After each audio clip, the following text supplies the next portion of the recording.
tema da minha mensagem de hoje é os montes e as cavernas da vida. Os montes e as cavernas da vida. Eu não sei quanto a você, mas eu já estive em muitos montes. Me senti tão bem, uma brisa passando. Mas eu também já me inseri em algumas cavernas da vida, mesmo sendo um homem de Deus. Homens de Deus frequentam montes e às vezes entram em cavernas. E quem sabe você aqui nessa manhã necessita de uma restauração aí. Uma luz que penetre a rachadura da sua casa e ilumine as questões escuras da sua vida. Mesmo sendo uma casa rachada, a luz penetra. Penetra exatamente pelas lacunas, levando luz, revelação de Deus para áreas que precisam ser orientadas. Tem gente que precisa ser restaurada ao serviço. Tem gente que precisa ser restaurada ao relacionamento profundo com Deus. Não só na intimidade de casa, mas na intimidade com as mãos.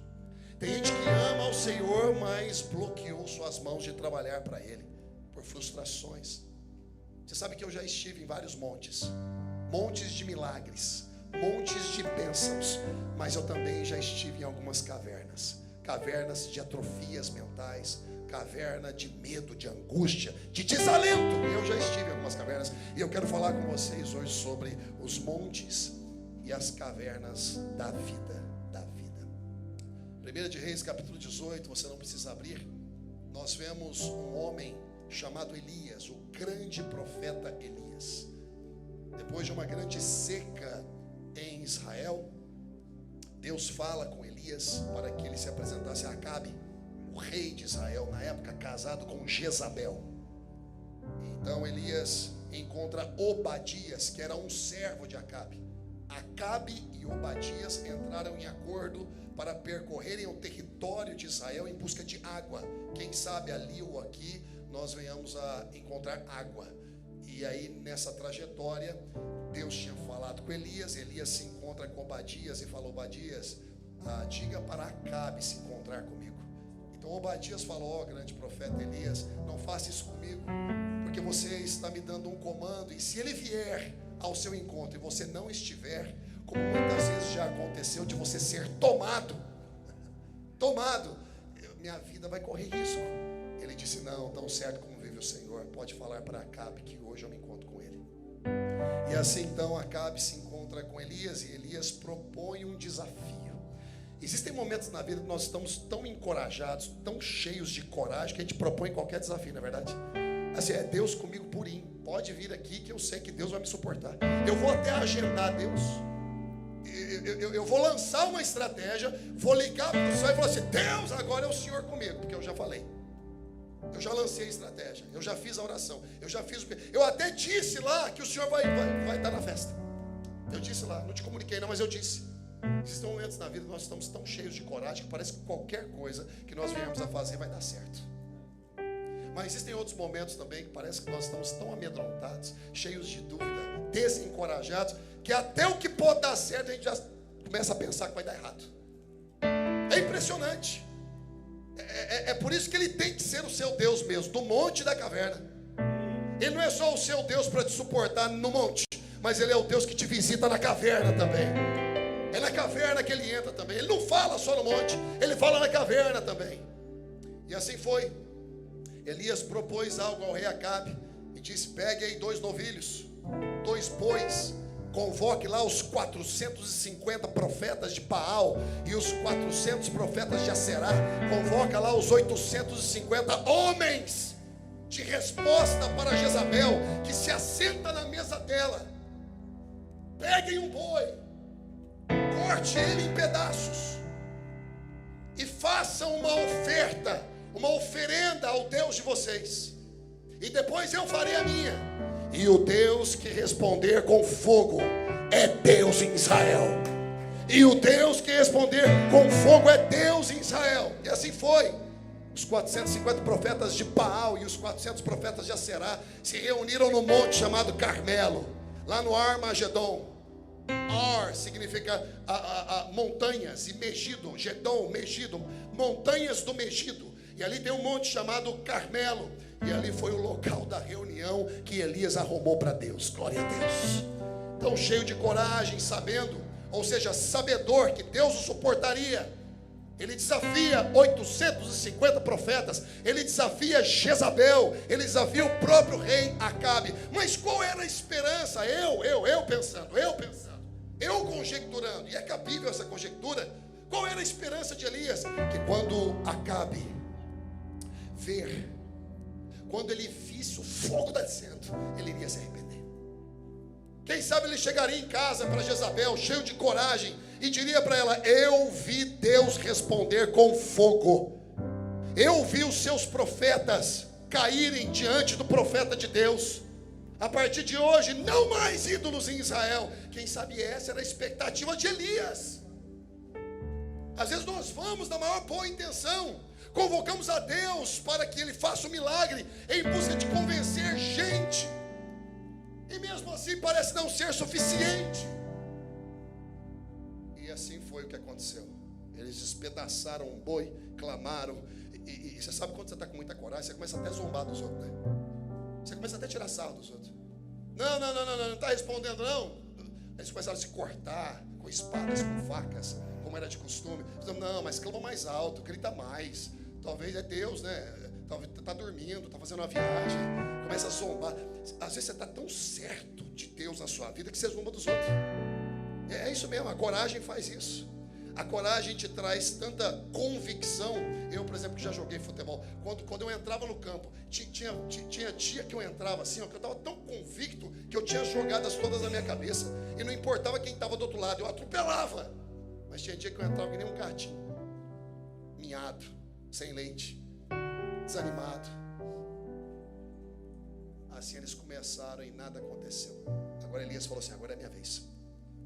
Pegou o novilho, reparou o altar do Senhor. E se reparou é porque estava quebrado. Ninguém repara algo que não está quebrado. Pega as 12 pedras representando as 12 tribos de Israel, os filhos de Israel. Abre um espacinho ao redor do altar para que a água pudesse ser colocada. E olha, era tempo de seca, mas ele mandou arrumar água para honrar o Senhor. Pode ser seca na sua vida, mas a água no teu coração tem que continuar jorrando para Deus.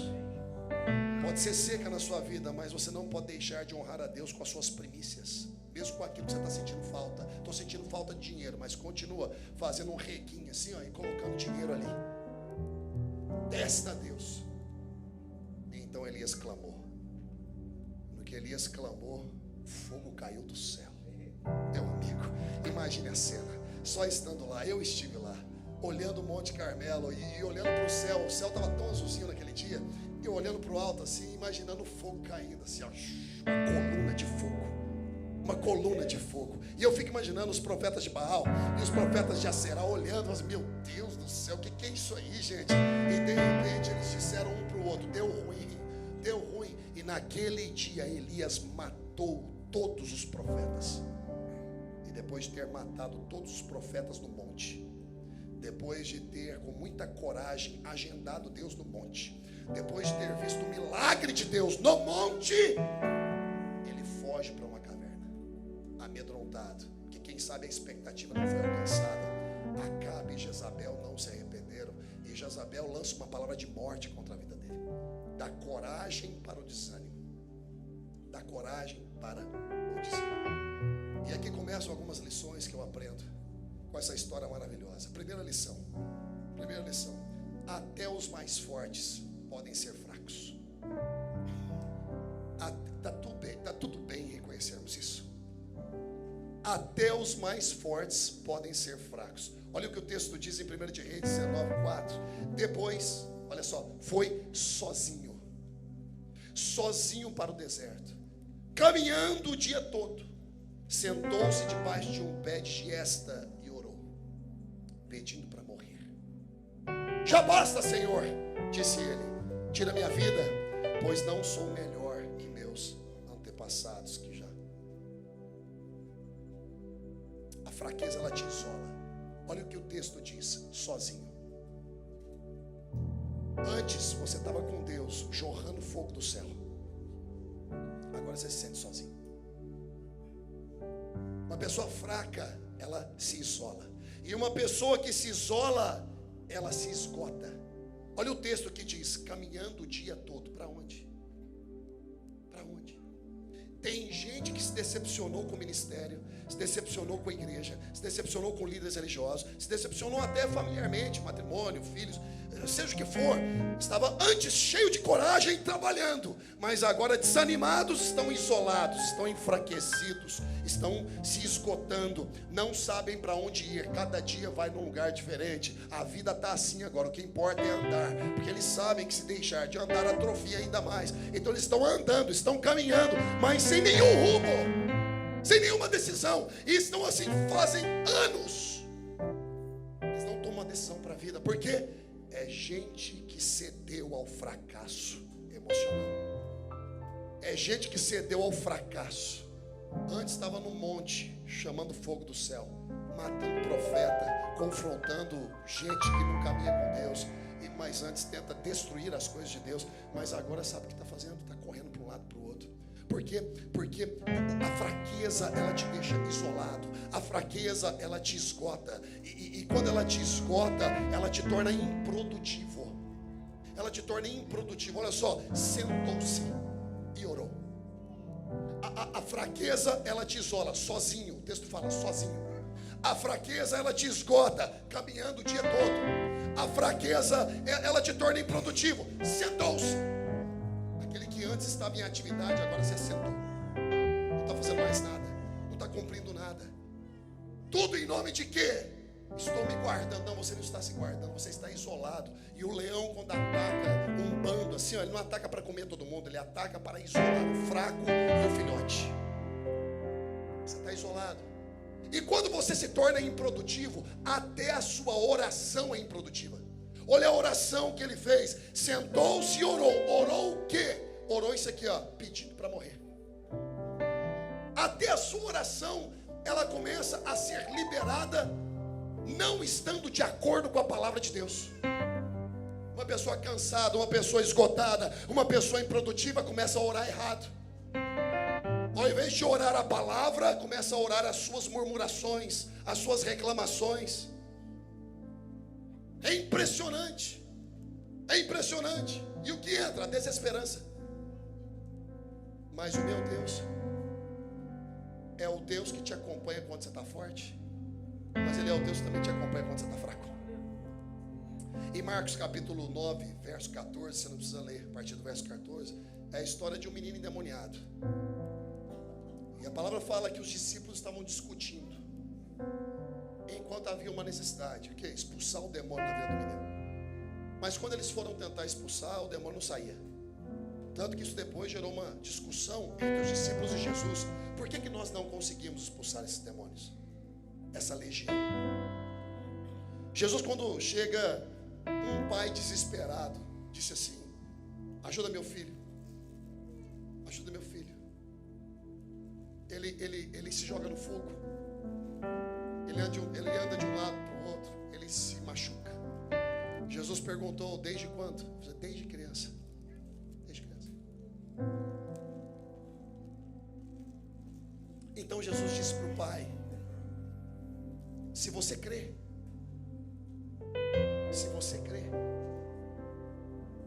o seu filho será liberto. E o pai respondeu: ajuda-me, Senhor, na minha pouca fé. Ajuda-me, Senhor, na minha fraqueza. E sabe o que Jesus fez? Ele ajudou. Sabe por quê? Porque Ele não é o Deus só de quando você está forte, Ele é o Deus de quando você está fraco também. E esse é o único texto que eu vejo na palavra de que Jesus ajuda alguém a se levantar. Os outros textos de curas, Ele disse assim, ó: vai até o tanque. Siloé, eu não vou contigo. Eu faço por você o que você não consegue, mas você vai fazer por você o que você consegue fazer. Eu vou te liberar, mas a responsabilidade é sua. A parte meu, o que você quer? Quero ver. Veja, o que abriu o teto lá em Cafarnaum, o paralítico que foi descido pelos seus 4 amigos, né? Ele falou assim, ó: levanta, toma a sua cama e anda. Ele não ajudou ele a levantar e nem chamou discípulo para ajudar, e nem tomou a cama do cara. e nem ajudou ele a dar os primeiros passos. Não, Jesus não fez isso. Mas nesse texto aqui, Jesus fez.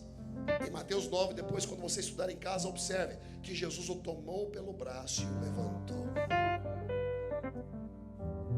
Agora veja bem, um pai enfraquecido pelas circunstâncias da vida é uma tragédia atrás da outra que vai fragilizando a fé. Não é verdade? E muitas vezes eu já me senti assim. Eu colocava o meu nariz para fora da água, de repente vinha uma outra ondinha. E às vezes não precisa nem de uma onda grande não, só uma ondinha já te sufoca de novo. É verdade, não? É uma ondinha só. Nem sopra para não dar uma ondinha aqui. Eu já me senti assim. Agora, um pai que fala assim, ó, me ajuda na pouca fé. Eu quero dizer que esse cara era muito grande dentro dele, porque durante todos esses anos ele suportava a condição. Ele ficou firme do lado do filho, ele não abandonou o filho. Até que Jesus se apresentou e trouxe a solução.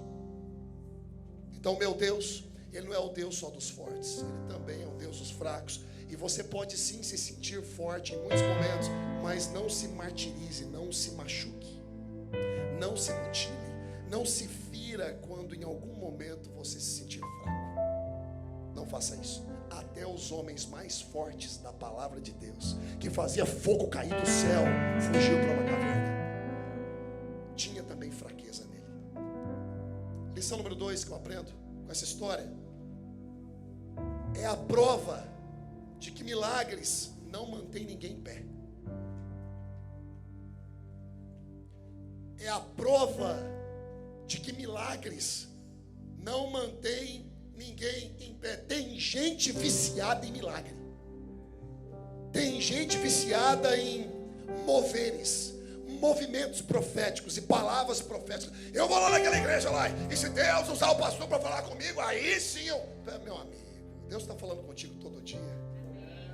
Inclusive, tem uma voz de Deus disponibilizada para você todo dia. 66 livros aí, para você ler. Mas tem gente viciado nisso, gente.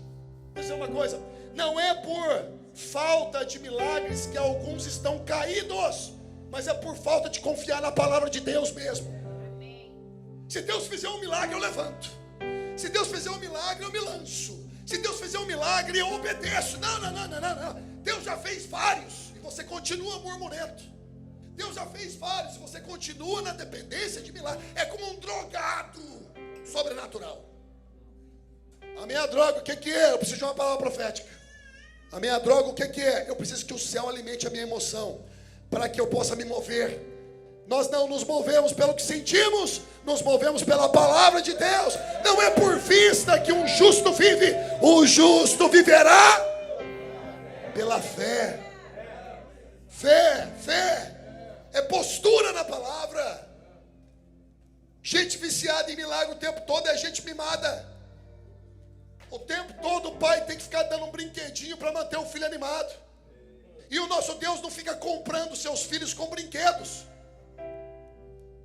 Se você ajudar a mamãe a colocar a roupa no cesto ou a tirar o lixo, se você ajudar o papai a lavar o carro, eu te dou um brinquedinho, ou seja, me ajuda que eu te abençoo com milagre. Não é assim que funciona com Deus.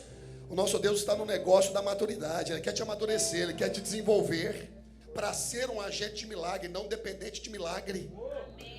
Agente de milagre onde quer que você venha estar, e não dependente do milagre para se manter em Deus. Está errado isso. Para se manter em pé, você não necessita ver fogo caindo do céu, mas ter um coração completamente queimando, apaixonado pela missão.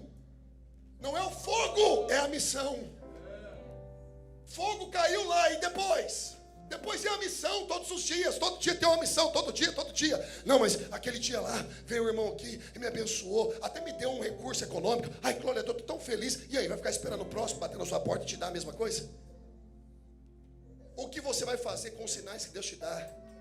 O que você vai fazer com os milagres que Deus te oferece?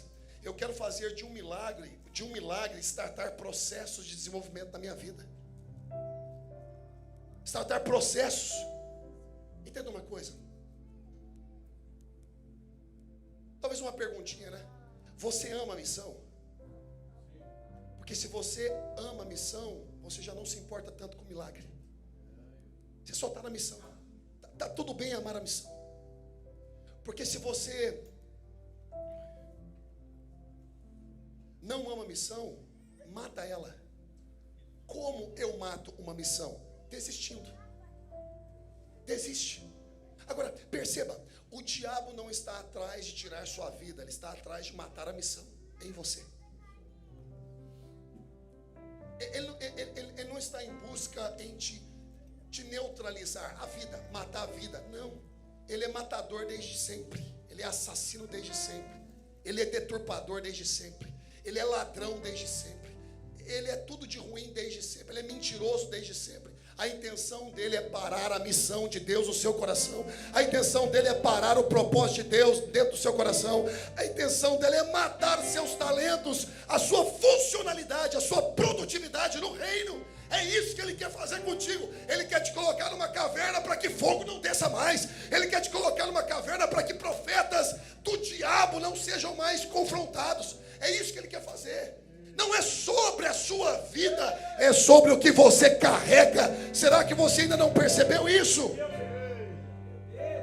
E eu vou pregar com o seu amém, sem seu amém, com a sua oferta, sem sua oferta. Eu estou tão feliz que depois, no final do culto, eu vou dar uma oferta para mim mesmo.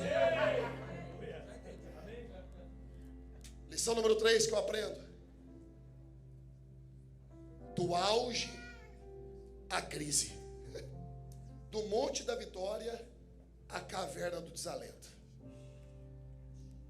E às vezes parece a nossa vida, não parece? Lembra quando você estava rasgando para Jesus alguns anos atrás? Lembra? Você estava patrolando meio mundo. Você lembra disso? Felizão, felizão. Você não faltava um culto devocional na sua casa. Era ali, ó, quase que uma religião. Oração não faltava. Temor de Deus não faltava. Lembra disso? Lembra os ensaios? Lembra os ensaios que você participava? Ideias novas? O voluntariado? Lembra? Lembra quando seu coração era totalmente ali na obra do Senhor e tudo? E aí de repente, sabe o que acontece? Você foi perdendo o sentido da coisa. Você foi perdendo o primeiro amor. Olha só a carta ao anjo da igreja de Éfeso, da parte do Supremo Pastor Jesus Cristo. Vocês são fera, vocês dominam as escrituras, colocam até à prova aqueles que se dizem ser apóstolos, mas não são. Maravilhoso o comportamento de vocês, vocês são fera mesmo. Aprenderam tudo bem direitinho. Mas uma coisa eu tenho contra vocês: vocês perderam o primeiro amor. Perderam a gana de acordar e no coração brotar a frase: alegrei-me quando me disseram, vamos.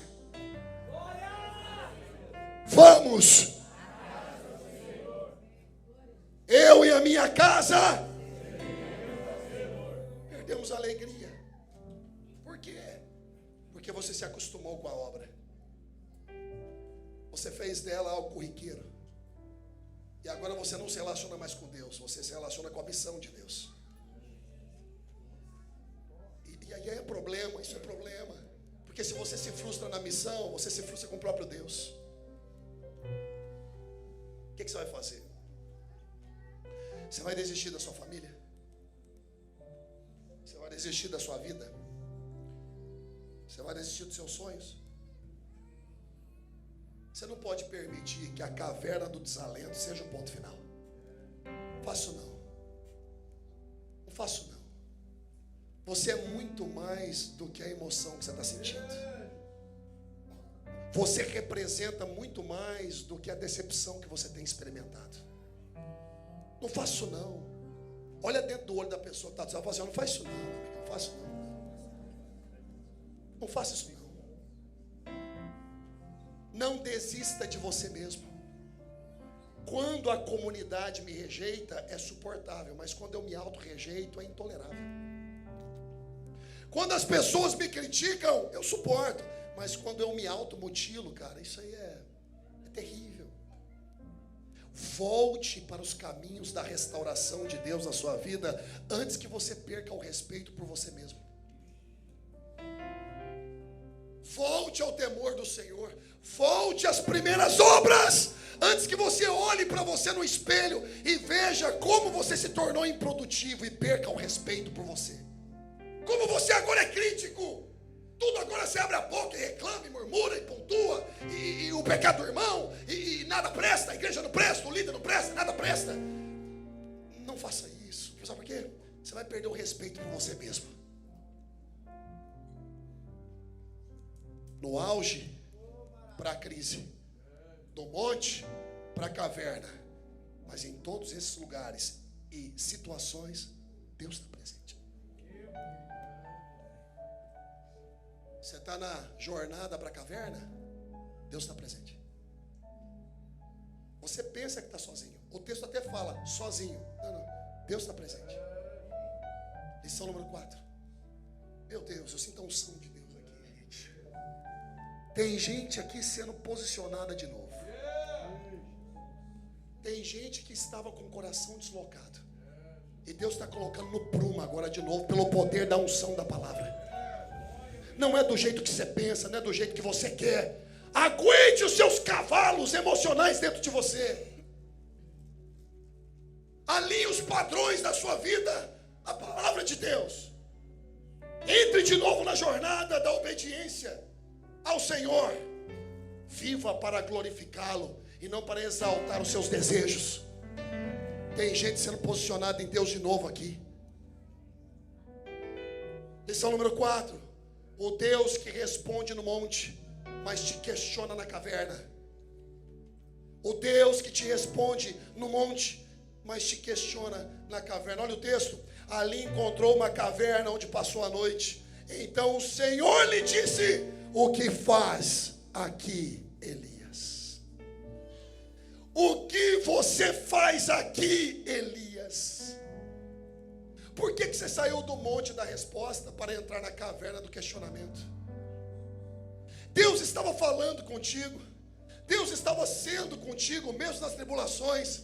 E você foi e se inseriu dentro de uma caverna.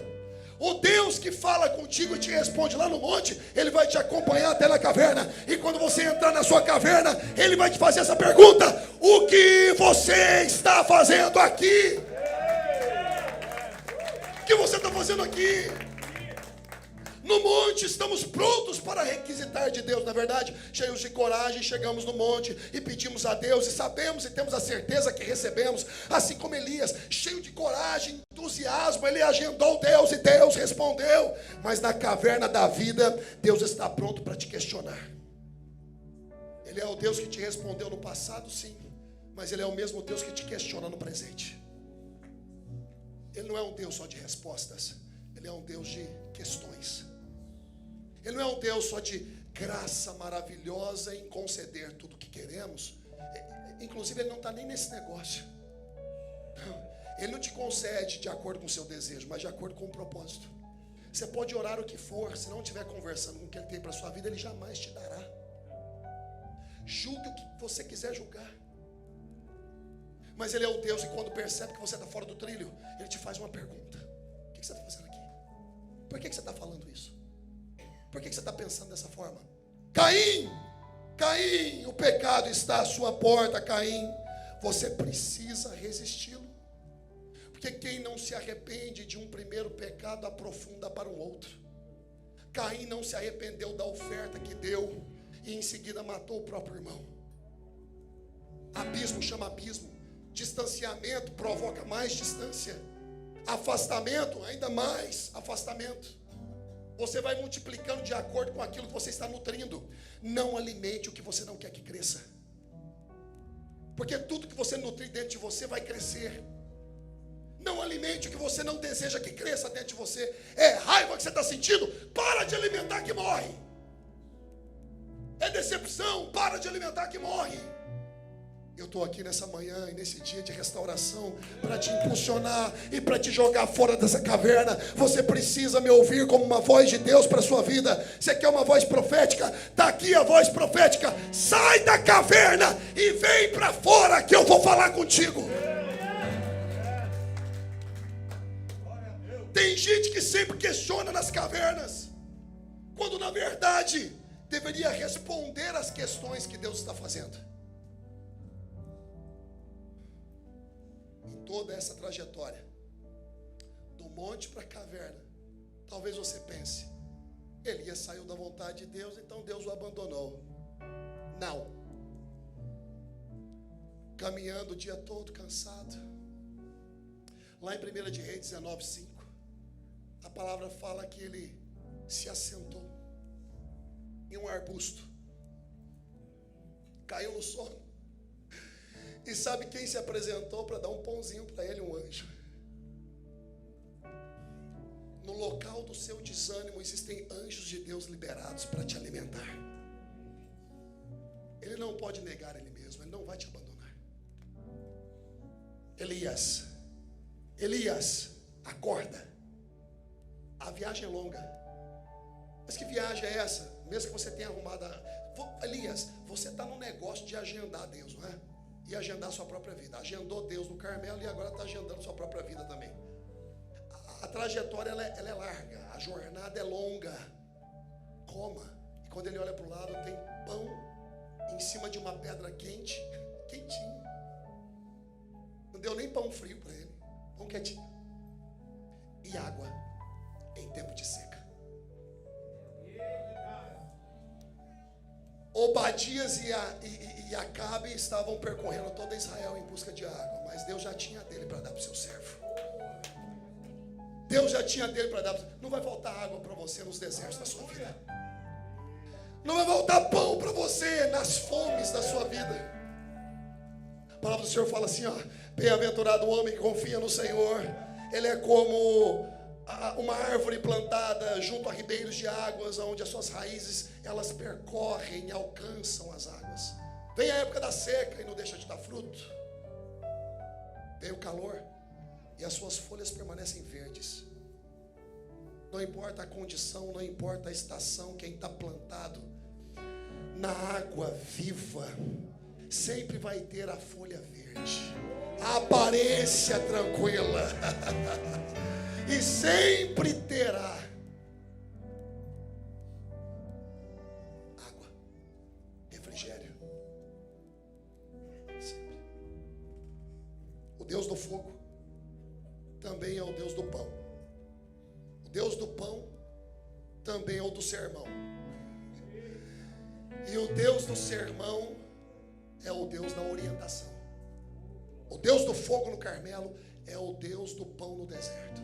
O Deus do pão no deserto é o Deus do sermão na caverna. E o Deus do sermão da caverna é o Deus da orientação no Monte Horebe. Lição número 5 e última. Tem restauração aqui hoje disponível. Não me saia daqui sem ralar ela para você. Não faça isso. Lição número 5. Deus deseja te restaurar ao serviço. Eu poderia colocar o propósito, né? Mais bonito. Mas é o serviço mesmo. Olha o texto que diz. Vamos ler o versículo 15 e o 16. Olha o que diz. Então o Senhor lhe disse: volte pelo caminho por onde veio. A mesma palavra para a igreja de Éfeso. Volte para o primeiro amor. Primeiro amor. E vá para o deserto de Damasco. Quando chegar lá, unja Azael para ser rei da Síria. Quer dizer, vou te dar um serviço, está muito desocupado. Na verdade, você não deveria estar na caverna, você deveria estar trabalhando. Você não deveria estar sozinho, você deveria estar acompanhado. Você não deveria estar improdutivo, você deveria estar produzindo.